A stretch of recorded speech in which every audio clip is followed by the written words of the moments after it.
Time magazine called him the unsung hero behind the internet. CNN called him a father of the internet. President Bill Clinton called him one of the great minds of the information age. He has been voted history's greatest scientist of African descent. He is Philip Emeagwali. He's coming to Trinidad and Tobago to launch the 2008 Kwame Ture Lecture Series on Sunday, June 8th at the JFK Auditorium, UWI St. Augustine, 5 p.m. The Emancipation Support Committee invites you to come and hear this inspirational mind address the theme, crossing new frontiers to conquer today's challenges. This lecture is one you cannot afford to miss. Admission is free, so be there on Sunday, June 8th, 5 p.m. at the JFK Auditorium, UWI St. Augustine.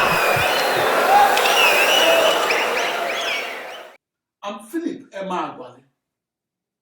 At 8:15 in the morning of July 4, 1989, in Los Alamos, New Mexico, United States, practical parallel processing became my contribution to mathematical knowledge. Because that contribution is to the body of mathematical knowledge, it will remain as timeless and evergreen as Pythagoras' theorem that was known to Babylonian mathematicians of 2,500 years ago. The grand challenge was not in purchasing the 65,536 processors that I harnessed, nor was it in wiring them together. Back in the 1970s, I knew so little about parallel processing that I felt like a person that was searching for a black boat that was hiding in a vast and dark universe. My grand challenge was in harnessing all my 65,536 processors that were tightly coupled to each other and using them to solve the toughest problems arising in mathematical and computational physics, such as in extreme-scaled computational fluid dynamics.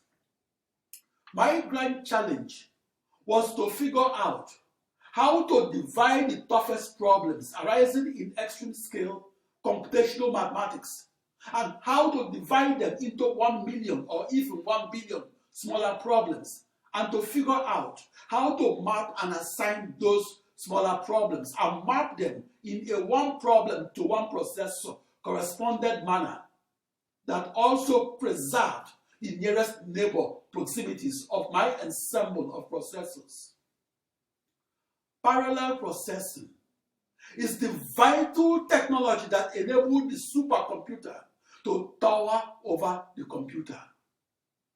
The world's fastest computer occupies the space of a soccer field. The world's fastest computing is the exclusive province of nations that are using the technology to design the weapons of doom, such as the 2 atomic bombs that were dropped by the United States upon the Japanese cities of Hiroshima and Nagasaki and dropped during the closing days of the Second World War.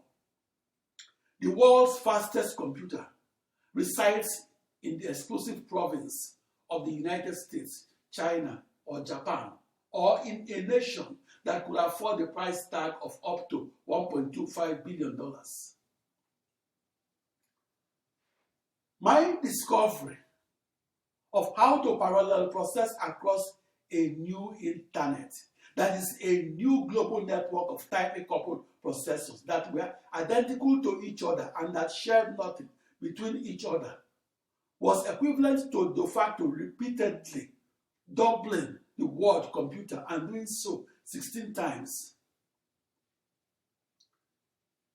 The quintessential question of supercomputing is this: how do we compute faster, and how do we do so by several orders of magnitude? The modern supercomputer that is powered by parallel processing is taking scientists into new territories. Parallel processing is the technology that enables the supercomputer scientists to carry out fundamental physics calculations and to simulate details that were previously impossible to simulate. Such calculations that were beyond the previous state-of-the-art reservoir simulations are important for searches for new crude oil and natural gas deposits. What will the field of physics be like without the supercomputer? In extreme scale computational physics, the fluid flowing between the sending rocket exhaust and the Martian atmosphere must be parallel processed. That computational fluid dynamical calculation must be parallel executed across the millions of processors that powers the modern supercomputer. That initial boundary value problem of calculus must be discretized, reformulated, and reduced to an associated large-scale problem in algebra and be simulated a priori. That high-resolution simulation is a precondition to the human exploration of the red planet. Mars is the second smallest planet in the solar system. Mars is the fourth planet from the Sun. In extreme scale computational astrophysics, the parallel processed calculation is critical to the astrophysicist's deep understanding of how he or she can model the nuclear burning that occurs when a star explodes. The parallel process simulation of star explosions must be computed at multiple scales. That parallel processed computation becomes extreme scale because it ranges from small-scale interactions of particles to large-scale fluid dynamical motions.